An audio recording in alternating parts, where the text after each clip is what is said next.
এই মুহূৰ্তত দিবলৈ লৈছো এটা ব্ৰেকিং নিউজ। নিশা উত্তৰ গুৱাহাটী ৰংমহল নাজিৰাঘাটত ভয়ংকৰ অগ্নিকাণ্ডৰ ঘটনা সংঘটিত হৈছে। সুলভ মূলৰ দোকানসহ এটা পৰিয়ালৰ বাসগৃহ সম্পূৰ্ণৰূপে ভস্মীভূত হয় জুইত। টংকেশ্বৰ দাস নামৰ লোকজনৰ ঘৰত সংঘটিত হয় এই ভয়ংকৰ অগ্নিকাণ্ডৰ ঘটনা। অগ্নিকাণ্ডৰ সময়ত ঘৰত শুই আছিল পৰিয়ালটোৰ লোক। কথমপি প্ৰাণ ৰক্ষা পৰে পৰিয়ালটোৰ সদস্যৰ। শ্বৰ্ট চাৰ্কিটৰ ফলত অগ্নিকাণ্ডৰ সূত্ৰপাত হোৱা বুলি সন্দেহ কৰা হৈছে। স্থানীয় ৰাইজ আৰু অগ্নি নিৰ্বাপক বাহিনীৰ তৎপৰতাত নিৰ্বাপিত হয় জুই। আমি পুনৰবাৰ জনাইছো, নিশা উত্তৰ গুৱাহাটীৰ ৰংমহল নাজিৰাঘাটত ভয়ংকৰ অগ্নিকাণ্ডৰ ঘটনা সংঘটিত হৈছে। সুলভ মূলৰ দোকানসহ এটা পৰিয়ালৰ বাসগৃহ সম্পূৰ্ণৰূপে ভস্মীভূত হয়। টংকেশ্বৰ দাস নামৰ লোকজনৰ ঘৰত সংঘটিত হয় এই ভয়ংকৰ অগ্নিকাণ্ডৰ ঘটনা। অগ্নিকাণ্ডৰ সময়ত ঘৰত শুই আছিল পৰিয়ালটোৰ লোক। কথমপি প্ৰাণ ৰক্ষা পৰে পৰিয়ালটোৰ আন সদস্যৰ। শ্বৰ্ট চাৰ্কিটৰ ফলত অগ্নিকাণ্ডৰ সূত্ৰপাত হোৱা বুলি সন্দেহ প্ৰকাশ কৰা হৈছে। স্থানীয় ৰাইজ আৰু অগ্নি নিৰ্বাপক বাহিনীৰ তৎপৰতাত নিৰ্বাপিত হয় জুই। মোৰ নাম টংকেশ্বৰ দাস, মোৰ নাজিৰাঘাট আমাৰ গাঁও। যি ৰাতি 1:30মান বজাত, খুব সম্ভৱ 1:30মান বজাতে হ'ব। ওচৰৰ মানুহে কওঁতেহে আমি সাৰ পালোঁ। এতিয়া ইতিমধ্যে ঘৰত ৰাস্তা কাষৰ এই ৰুমটোত লাগিছেই। শ্বৰ্ট চাৰ্কিটেই হ'ব ভাব আৰু। এতিয়া আগৰ বাটামবোৰ কেঁচা কাঠৰ আছিল। জুই অলপ ক্ষিপ্ৰ গতিত জুই আগবাঢ়ি গ'ল। 7টা ৰুম, মেইন দোকানৰ এই 2টা ৰুমৰ ঘৰত আপুনি শুই আছিলোঁ। মই ঘৰত শুই আছিলোঁ। ওচৰ চুবুৰীয়া মাতোতে সাৰ পালোঁ। এতিয়া 1:30 প্ৰায় 2টা বাজু হৈছে।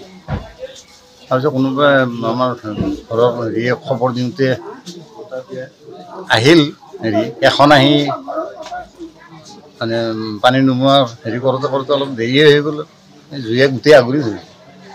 একো বস্তু আমি সেনেকৈ উলিয়াব নোৱাৰিলোঁ। বিশেষকৈ দোকানৰ বস্তু, দোকানৰ নথি পত্ৰ, ঘৰৰ কাগজ পত্ৰ এইবোৰ চবেই যায় গ'ল। এই আৰু খুব দুখ লাগিছে। ভগৱানৰ বস্তু একো বচাব নাপালে। দুই এঘৰে আহি পেলাই কেইটামান বস্তা উলিয়াই দিছে দোকানত, আৰু ঘৰৰ বস্তু উলিয়াবই নোৱাৰিলোঁ।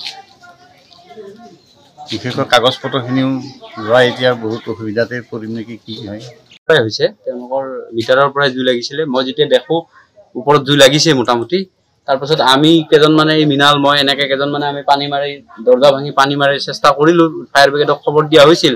তেওঁলোক পলমকৈ আহিল। 45 মিনিটমান লেট হ'ল। 45 মিনিটৰ সময়ত গোটেইখিনিয়ে জুই লাগি গ'ল। 80% লাগিলে। তেওঁলোকে আহি পাওঁতে আৰু বস্তু ওলাবই নহ'ল। খালি মানুহকেইজন কিবাকৈ ওলাল আৰু বাকী চব যা গ'ল আৰু। ৰাইজে যথেষ্ট চেষ্টা কৰিছে, কিন্তু আমিও চেষ্টা কৰাৰ পাছতো জুইটো আমি নিবাৰণ কৰিব নোৱাৰিলোঁ। এতিয়াকে 80% পুৰা গোটেই পুৰি গ'ল, বস্তু একো নাথাকিল আৰু মানুহকেইজন কিবাকৈ ওলাইছে। ছোৱালীহঁতে মাতিছে, জুই লাগিছে, ক'ৰবাত জুই লাগিছে। মই তাড়াতাড়ি ধৰি যাই বাটত দি থাকোঁ, সিহঁতৰ ঘৰত জুই লাগিছে। জুই লাগিলে মই ইফালে দৌৰোঁ, সিফালে দৌৰোঁ। তাক লয় মিলি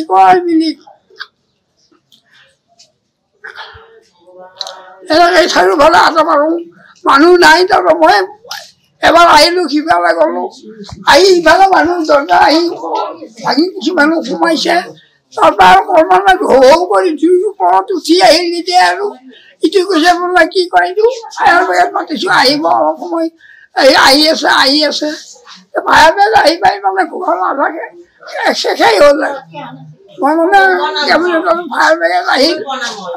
আহি পেলাই আৰু তাৱাৰ গন্ধ হ'ল। কি কয় এইটো, লাইট শ্বৰ্ট নাই, কি কয়, শ্বৰ্ট চাৰ্কিট হৈ পেলাই লগাৰ কাৰণে অন্য একো হোৱা নাই। তাৰপাছত আৰু ব্যুৰ' ৰিপৰ্ট, সংবাদ লহৰ।